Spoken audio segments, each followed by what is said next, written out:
Welcome back to my shop. My name's Andrew, and here at North Tustin Steamworks, and a couple projects going on. So I just wanted to kind of cover over a few things, just to kind of give us a progress update on things. So we received the Mahogany Veneer, which, as you can see, it comes in a roll. It's a 32nd of an inch thick, including the hot melt glue backing, which is this white stuff you can see on here. And so it's 50 feet long, I believe, is what we ordered. And so I've cut off a couple of little chips here. It cuts very easy with my super sharp Taylor scissors. Another estate sale, by the way. And going to do a little experiment with that. I want to try and pre-finish. I want to pre-cut and pre-finish all the pieces that I need, which is 1, 2, 3, 4, 5, 6, 7 total pieces I need to put on to cover over the old plywood for the mahogany buffet. I want to try and refinish them, or pre-finish them in advance, and then just hot melt glue them on as a finished product. So I'm going to do a couple of little chips here really quick. I've got a foam brush, and I'll just put a quick coat of that on, and we'll reset the camera for that step. And then I'll put a couple coats on, and then bust out my old used iron and try hot melting it. I just want to make sure that the polyurethane will not be affected by the heat from the iron. The recommended setting, it says, is using the cotton setting, or the medium setting on the iron. This is what these guys, Shaquinley Supplies, wherever the heck they are. Hollandale Beach, Florida is where they are. We got this off of eBay. And fortunately I got it exactly 1.5 inches wide, which, 2 3/4 inch sheets of plywood on the old buffet is exactly 1.5 inches. So that way I don't have to do any trimming, just cut it to length and hot melted in position. So that's the operating theory for that part. And you can see this behemoth here behind me.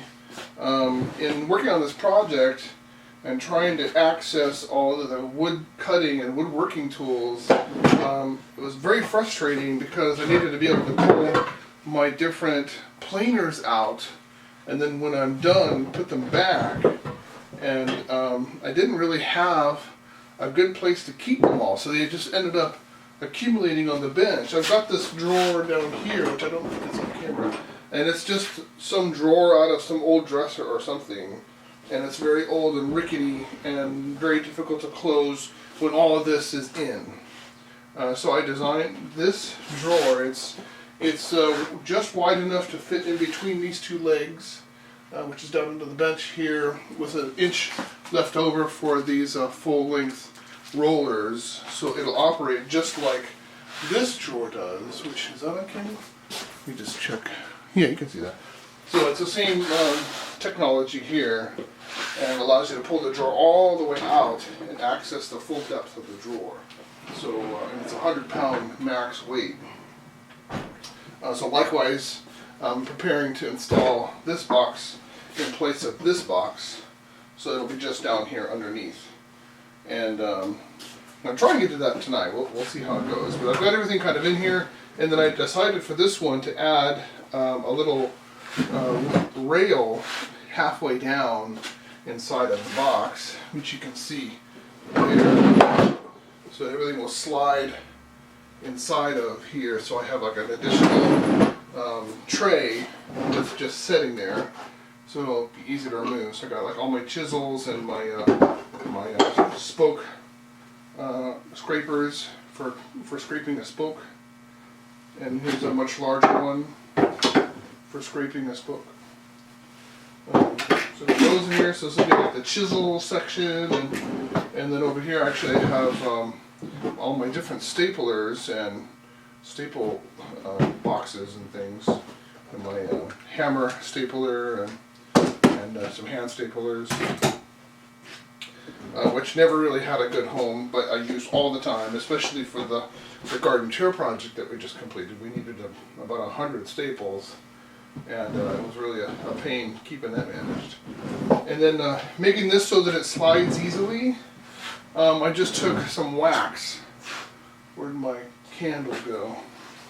I have a whole box of candles I got in IKEA, but taking a candle and you rub it on all the surfaces, all the bearing surfaces, and the wood will slide easily. Which works out really well, so it won't bind up on anything.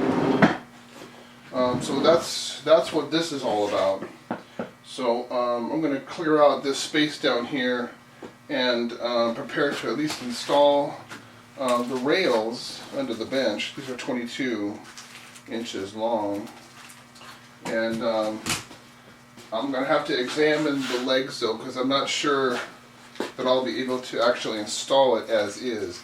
For the other drawers, I had to add an additional piece of support, 2x3 going straight back, that the drawer rail actually attaches to. So there's an additional 2x3 right here just next to the hinge going straight back behind the leg that I had to do in order to make that work. So if I have to cut any wood like that, unfortunately the wood shop is not lit, so I cannot really operate out there after dark, and it is after dark since we are now officially in winter, and so I will not be able to do any of those kind of procedures. But I can pull this thing out now. Here's some chisels from my grandfather's collection. He was a furniture maker. He had all these ornate kinds of chisels, different kinds of tips for doing ornate carving. There's another chisel. Another chisel. There's a chisel tip with a kind of round face. I'm not sure if that's the right shape for it. It seems kind of peculiar, and there's no handle.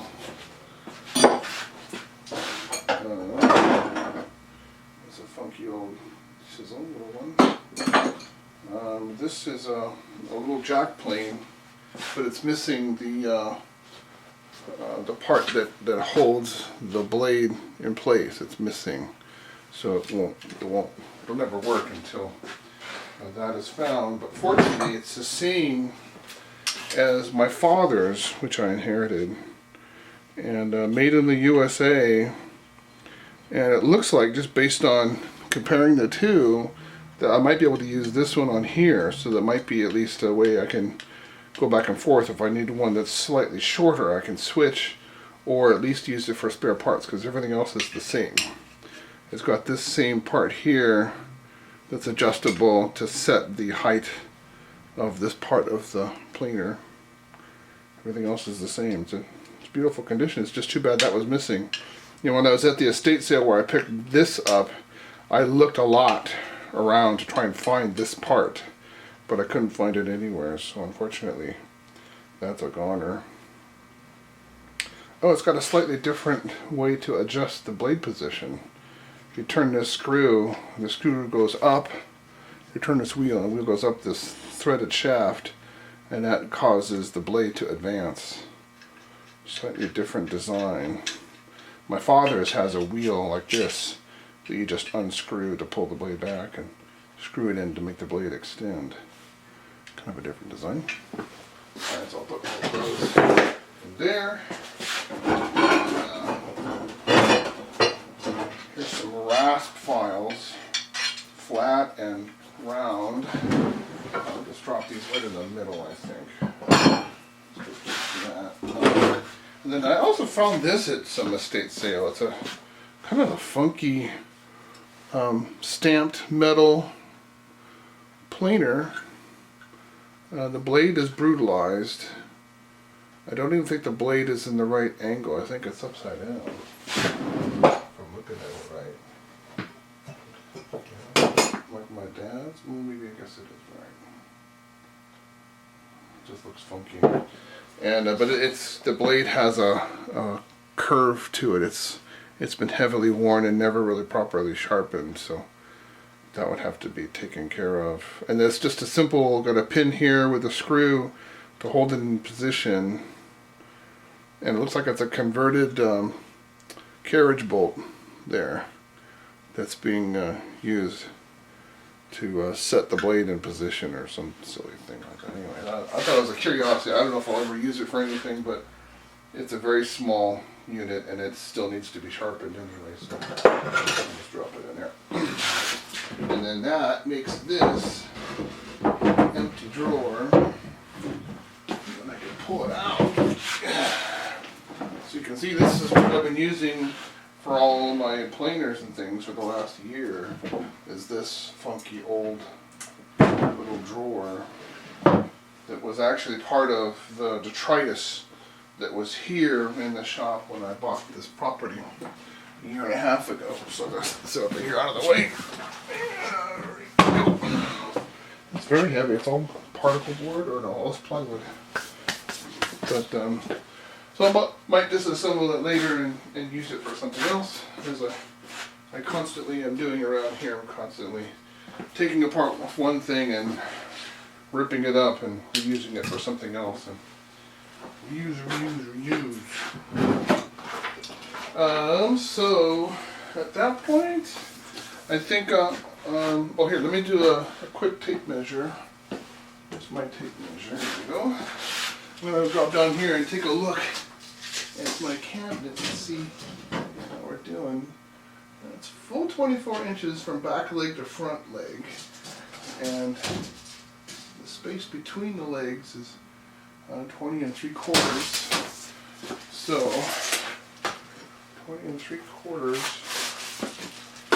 So let's see if I've got some holes on the part that goes on the cabinet side, the legs, which is this side. This side goes against the legs of my cabinet. And it's 22.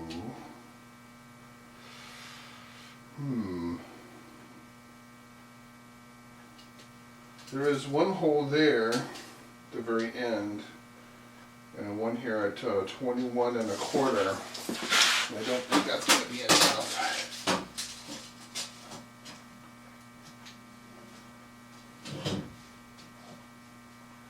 And 21 1/4. If I did, it would just be right on the very edge of both legs.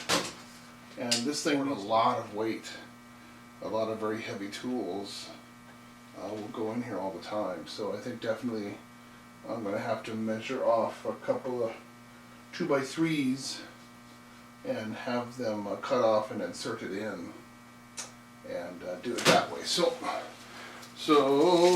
we'll have to delay this till the weekend when I can cut, or actually, what we're doing, this is last week of the year, so I'll have some time on Thursday to do that Thursday afternoon. So we'll set this aside until Thursday afternoon and come at it that way. It's the screw hardware.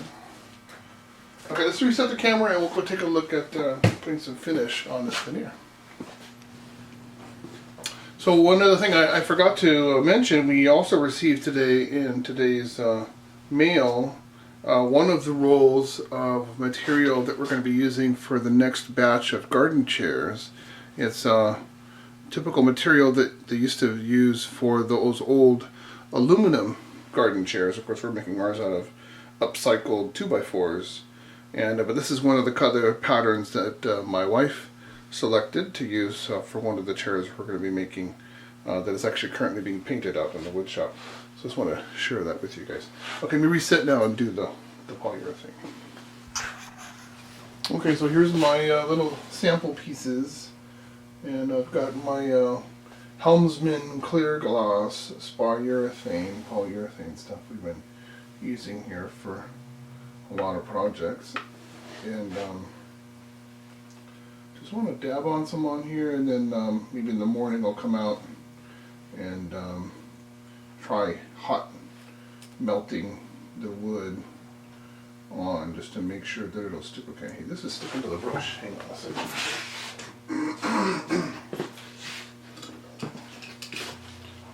Use this to kind of hold it down so it doesn't move around on me.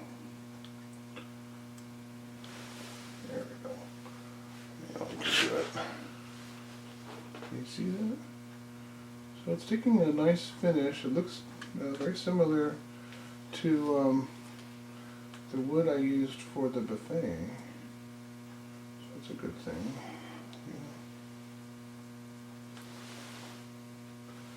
Just using some cheap foam brushes for this. The texture of the final finish is not critical. It just kind of has to look right and match color-wise. Okay. There you go.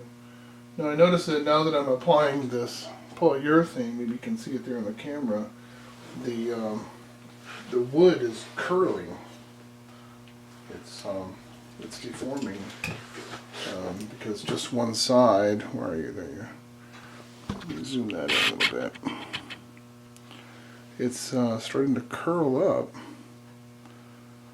so that's kind of creepy. I guess it'll be all right. It's going to be hot melted down into position when it's all done, so maybe it'll be okay.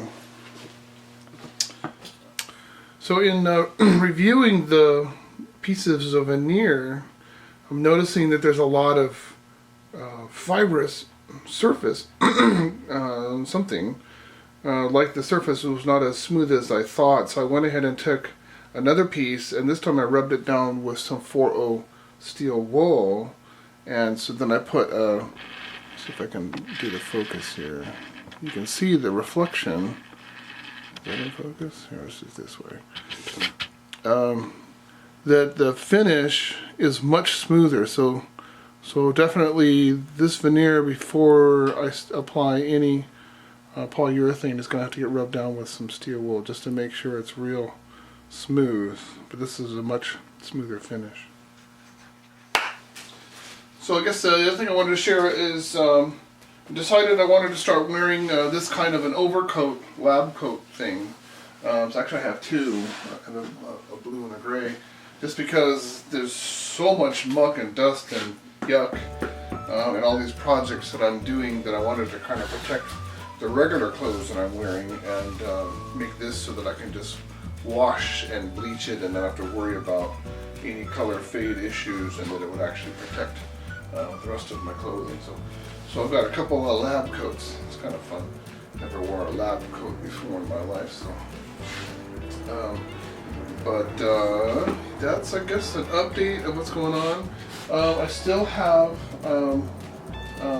my pipe threading tool, my antique pipe threading tool that I'm going to be cleaning up hopefully this weekend, and that'll be another thing I'm going to demonstrate. And then also milling the jaws for the vise using this tool. That might hopefully happen this weekend. It's another 4-day weekend, so maybe there'll be enough time to get that done. So there's some exciting new projects coming up, and so glad to have you along for the ride. Please do like and share this and all videos on our channel, as well as subscribe to our channel, and please cross-post it to Facebook and Twitter and wherever else you hang out. Thank you so much, and have a great day.